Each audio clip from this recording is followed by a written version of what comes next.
أيتما اسمع أزول ربي غيفون سيداتي سادتي السلام عليكم mesdames et messieurs bonjour.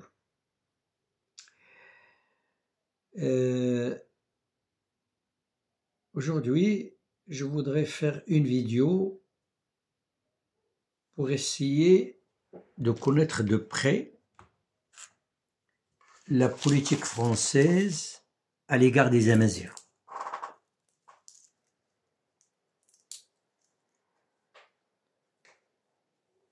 D'après l'éminent professeur universitaire, le docteur Mustafa Kaderi, d'après ses vidéos,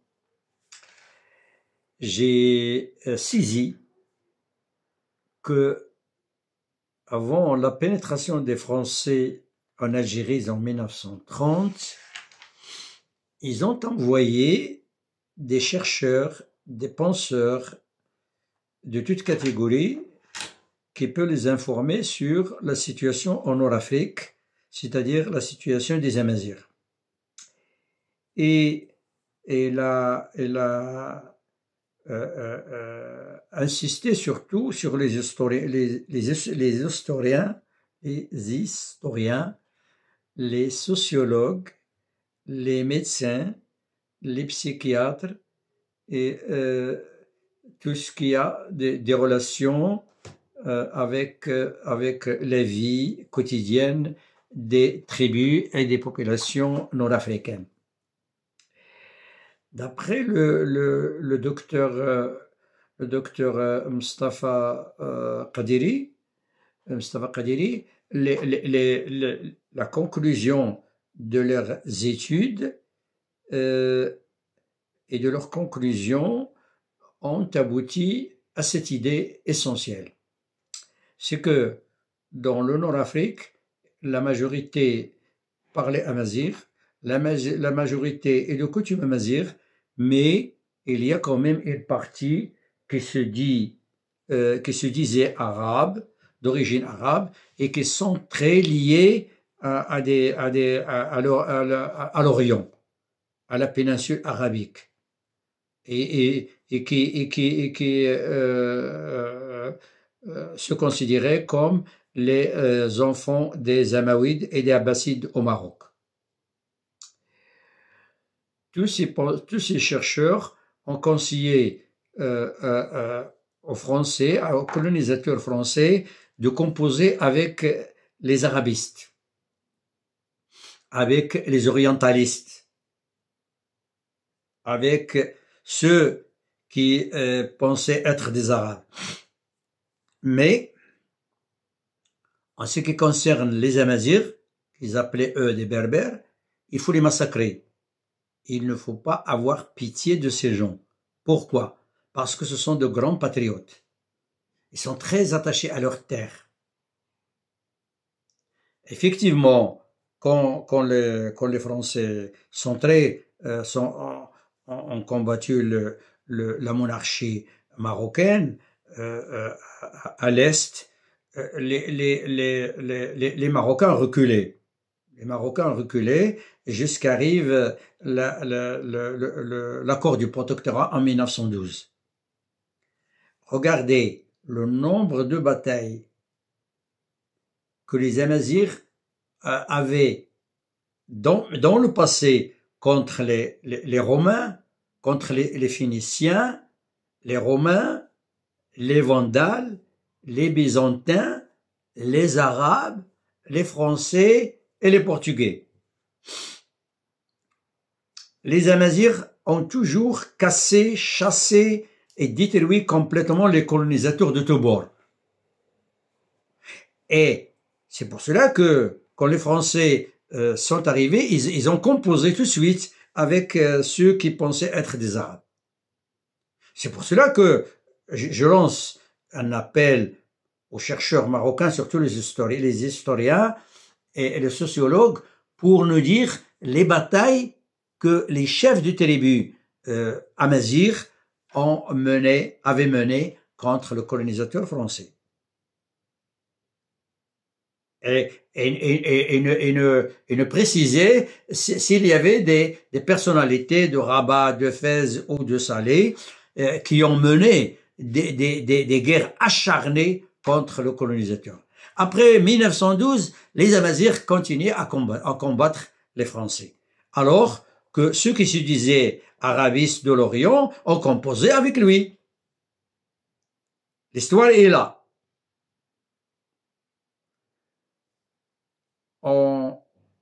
Lorsque les Français ont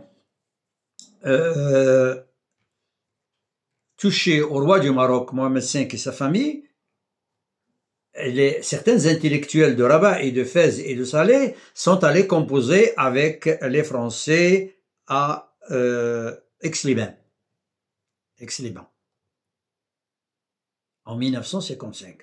Par contre, les Amazirs ont continué à combattre les Français jusqu'au retour du roi Mohamed V.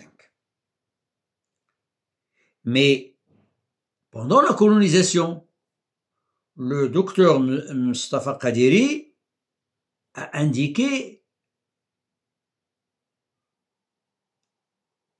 les relations entre la résistance amazigh et la composition avec les gens de Rabat, de Fès et de Salé. En plus, Monsieur Mustafa Kadiri dit dans ses vidéos que les centres qui ont été créés par les Français, ils les appelaient les bureaux arabes. Les bureaux arabes. Voilà. Ensuite, d'après toujours cet éminent professeur, dont les vidéos sont nombreuses,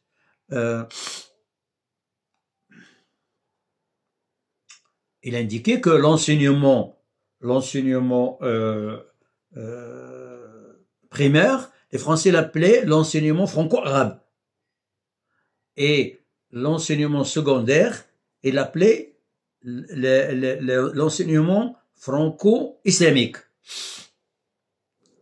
Et leur enseignait l'histoire des Amaouides et des Abbasides. C'est-à-dire que les racistes qui sont contre les Amazirs sont en accord avec la politique des Français qui considéraient que les gloires des Amaouides sont les gloires des Marocains. Et notre enseignement est entre l'arabe et le français, entre la pensée arabiste et la pensée franquiste. Et pour parler de la civilisation nord-africaine, les Français, les colonisateurs, ne parlaient pas de la civilisation amazigh, ils parlaient de la civilisation européenne, matérialisée par les Romains, les Vandales, les Byzantins, les Français, les Portugais et les Espagnols. Donc, tout ce qui a été fait de bon en Nord-Afrique, ça vient de la civilisation européenne. Ou bien, il vient de la civilisation, orientale, c'est-à-dire de la péninsule arabique. Et dans toutes les recherches, moi j'ai remarqué que ce soit dans le côté linguistique, que ce soit dans le côté archéologique, etc., les penseurs français ont essayé de lier ces découvertes, de lier l'origine de la langue amazigh, soit ils la lient à l'Europe, soit ils la lient à l'Orient, c'est-à-dire aux Arabes. Et même pour l'écriture tifinagh, certains ont essayé de la lier aux Phéniciens, mais d'autres la lient à l'écriture arabe. Et ça, c'est pour vous dire que il y a beaucoup de racistes maintenant, que ce soit dans le milieu islamiste, que ce soit dans le milieu arabiste ou arabisantiste, que ce soit dans le milieu communiste et socialiste. C'est cette pensée colonisatrice qui est là. Et ils se sont imprégnés des pensées racistes françaises. D'ailleurs, moi dans toute mon histoire, j'ai jamais vu une action française en faveur des Amazirs. Prenez par exemple l'intervention française au Mali, au Niger et au Burkina Faso. Les Français et les Maliens, qu'est-ce qu'ils tuaient?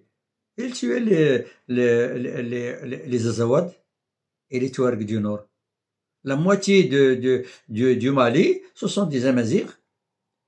Et en 2014, je pense, quand une association a réclamé l'indépendance de la moitié des Azawad, c'est-à-dire l'indépendance de cette entité amazigh, tout le monde était contre elle, contre cette association et contre ce but de l'indépendance des Amazirs en Mali.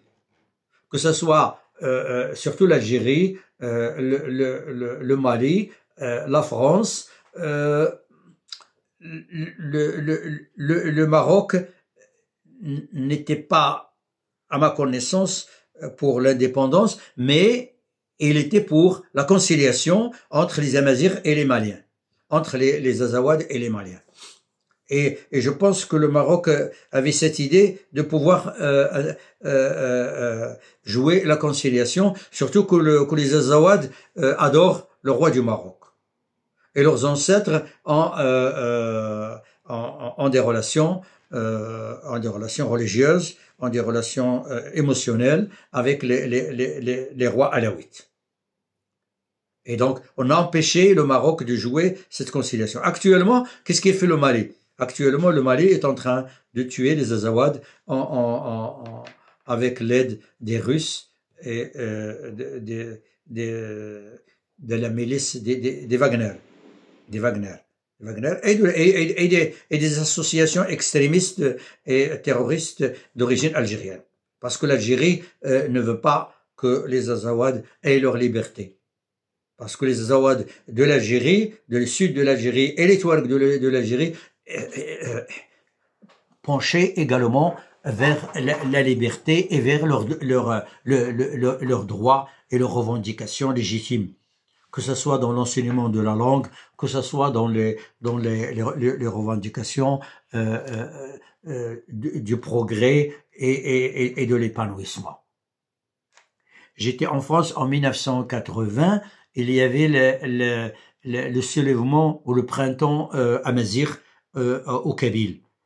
Eh bien, j'étais là, et il y avait dans toutes les villes françaises, il y avait des comités de soutien pour les Kabyles contre l'intervention et le massacre de l'armée algérienne contre les Kabyles. Eh ben, la France n'a pas bougé d'un iota.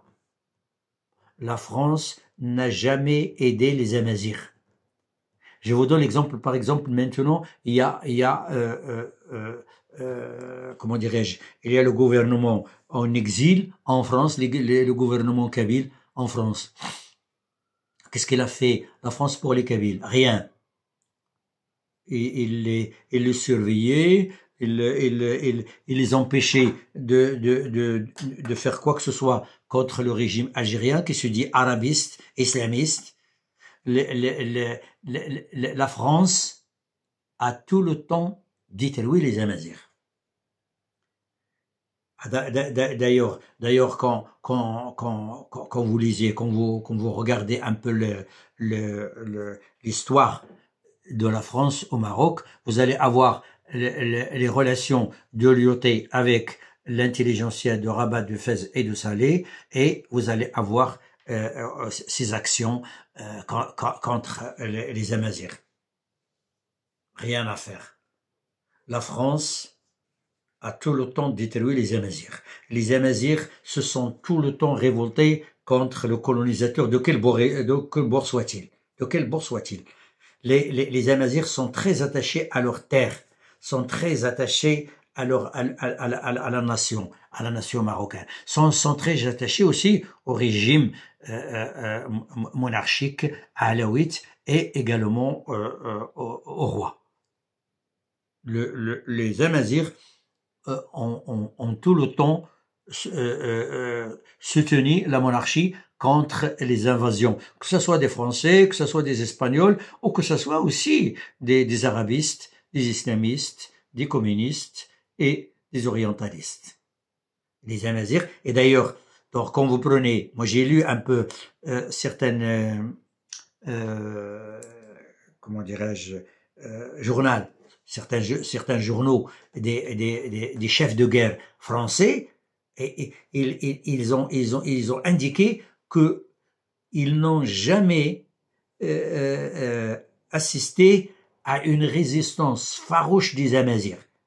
Parce que eux, ils ont colonisé pas mal de pays, que ce soit l'Algérie, que ce soit le Sénégal, que ce soit la Tunisie, que ce soit le Gabon, que ce soit la Côte d'Ivoire, que ce soit d'autres pays, le Niger, le Burkina Faso, le Tchad, etc. Il y a, et je pense, au moins une vingtaine de pays, le Gabon, etc. Il y a au moins une vingtaine de pays africains que les Français ont colonisés avant de pénétrer ici au Maroc. Eh bien, quand on lit les souvenirs des chefs de guerre français, alors ils ont dit que la résistance amazigh n'a pas d'égal. J'ai lu dans un journal d'un officier français, il a dit « Il est impossible de passer d'une colline à une autre sans mener une bataille ». Il a dit qu'on ne pouvait pas avancer d'une montagne à l'autre si on n'a pas mené des batailles acharnées. Il a dit que aucun Amazigh, on n'a jamais trouvé un Amazigh qui se rendait avec l'arme en main. Il ne se rendait que lorsque il n'a plus de quoi se battre. Et c'est pour cela que moi quand je lis dans certaines anti-Amazirs, et d'ailleurs qui se disent des docteurs, hein, disons des universitaires qui ont fait, eh bien, quand ils parlent des Amazirs, ils vous disent ce sont les enfants des Français. C'est la France qui les a manipulés. Oui, il les a détruits, oui, il les a massacrés, oui. Les Espagnols également, qu'est-ce qu'ils ont fait aux Amazirs, aux Rifins? Les Français, qu'est-ce qu'ils ont fait à Marmoucha? Qu'est-ce qu'ils ont fait à Tiznit? Qu'est-ce qu'ils ont fait au Sahara? Qu'est-ce qu'ils ont fait à Itba Amran? Regardez l'histoire de la colonisation, des colonisateurs français, et regardez les personnalités qui avaient fait face. Et vous allez trouver que ce sont des Amazirs. Ce ne sont jamais des orientalistes. Ce ne sont jamais des gens qui se disent originaires de l'Orient, originaires de l'Arabie, originaires du Yémen. Absolument. Vous ne trouvez que des gens qui sont attachés à ce pays. Même pendant la guerre du Sahara, de 1975 à 1991, 16 ans. Regardez les chefs de bataille. Regardez les lions des batailles, des grandes batailles qui avaient lieu au Sahara. Regardez les grandes batailles qu'il y avait au Sahara. Et regardez les chefs de guerre. Regardez les chefs de guerre. Et les chefs de guerre, regardez s'il y a des gens qui sont originaires de Rabat, de Fès ou de Salé. Mais ça n'a pas d'importance. Mais en fin de compte, ils vous disent, mais c'est nous le mouvement nationaliste marocain. C'est le mouvement nationaliste marocain qui a contribué à la libération du Maroc. Mais c'est du mensonge. C'est du mensonge maintenant qu'il faudrait bafouer, qu'il faudrait effacer à l'échelle de notre école et de notre histoire. Je lance un appel à l'État marocain de donner la liste des grands chefs des batailles qu'il y avait en France pendant 16 ans. Et le nom de ces glorieuses personnes. et ce glorieux chef. Ces noms-là doivent être laissés aux portes des grandes villes du Maroc. Regardez la marche verte. Regardez la marche verte. Ceux qui ont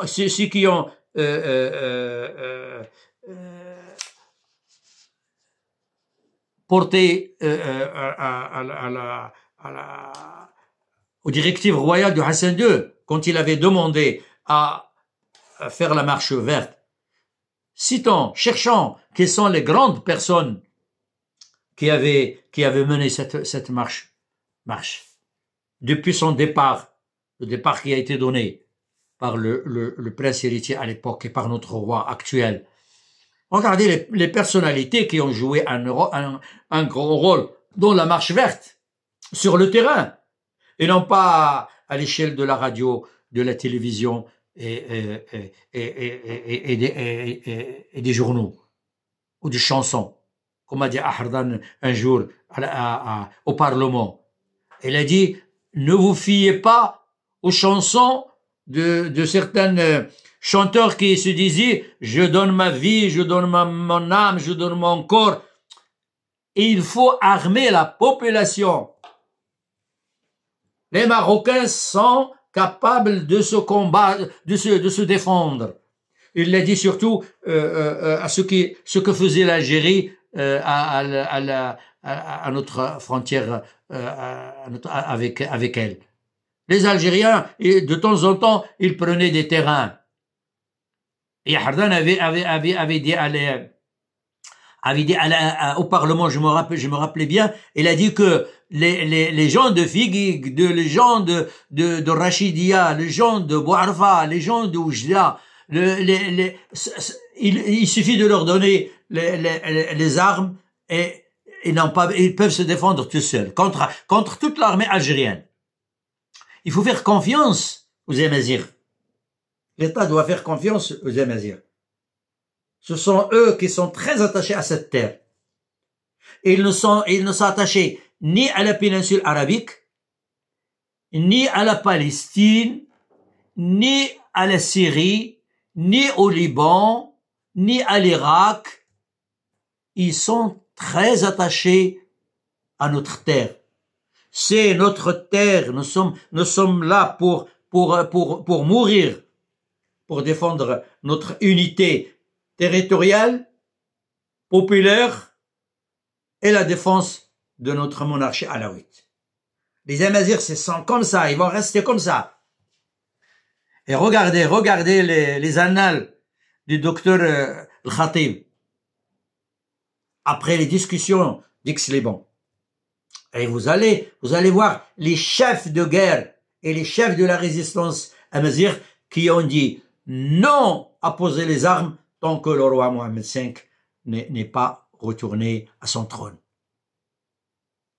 Donc les gens qui disaient que les Français avaient donné quelque chose de positif aux Amazirs, on voudrait le savoir. On voudrait le savoir. On voudrait le savoir. Quand les gens parlent du Daher berbère, qui est un mensonge. Le Daher ne s'appelle pas berbère. Et le Daher, c'est le Daher du roi Mohammed V. Et ce Daher a été appliqué. Et ce Daher était dans l'intérêt de notre pays. Et je vais l'expliquer après, par la suite. Je vais parler de ce Daher parce que beaucoup d'analphabètes, même s'ils sont docteurs, d'analphabètes qui parlent du Daher berbère avec des mensonges. Ils ne savent rien sur le Daher berbère. Mais ils disent la France, le Daher berbère, c'est en faveur des Amazirs. N'est pas en faveur des Amazirs. Le Daher berbère ou le Daher était là et il joue le même rôle que ce que l'on appelle les tribunaux islamiques. Les mêmes lois et les mêmes buts. C'est pour cela que je lance un appel à certains racistes qui parlaient des relations entre les Amazirs et entre le colonisateur français.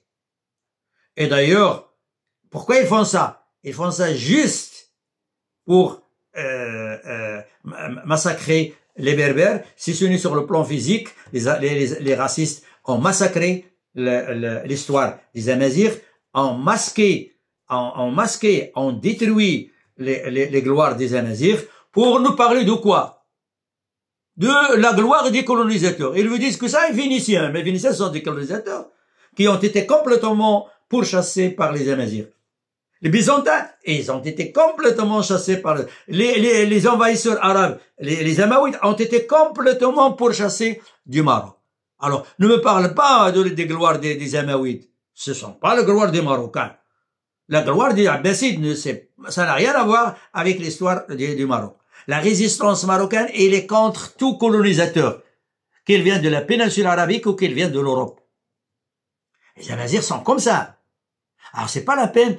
Arrêtez votre mensonge de dire que la France aime. La France était toujours en faveur des pays arabes et surtout les pays du Golfe, parce que les pétrodollars remplissent leur trésor, leur banque. Et la France prend toujours le côté des arabistes, surtout de l'Orient. La France a toujours été du mauvais côté pour les Amazirs. La France est un destructeur de la civilisation amazigh et de l'histoire des Amazirs. Pour cela que maintenant, moi je ne suis pas un historien, je suis juste un militant amazigh, mais je lance un appel aux docteurs spécialistes dans ce domaine, surtout le docteur Abdelkhalq Koulab et le docteur Mustafa Qadiri, qui est très focalisé sur l'histoire contemporaine, c'est-à-dire l'histoire du XXe siècle. Il a beaucoup de choses à dire de lui. Et il y en a d'autres qui n'ont pas encore bougé. Je parle d'un professeur universitaire Belkbir, je pense, Belkbir, de la région de Bni Mellal. Je pense également, à Mustafa Archi, qui a arrêté d'écrire un peu ces dernières années. Il faut que les historiens amazirs mettent de la lumière et se focalisent sur les dommages causés aux Amazirs, que ce soit par les Espagnols, que ce soit par les Portugais, que ce soit par les Français, et que ce soit également par les Arabes de l'époque, à savoir les Amaouides et à leur gouverneur qui était là et que l'histoire témoigne sur leur destruction, sur leur esclavage et sur les torts et les dégâts causés aux Amazirs. Je souhaite que mon appel trouve des gens qui l'écoutent.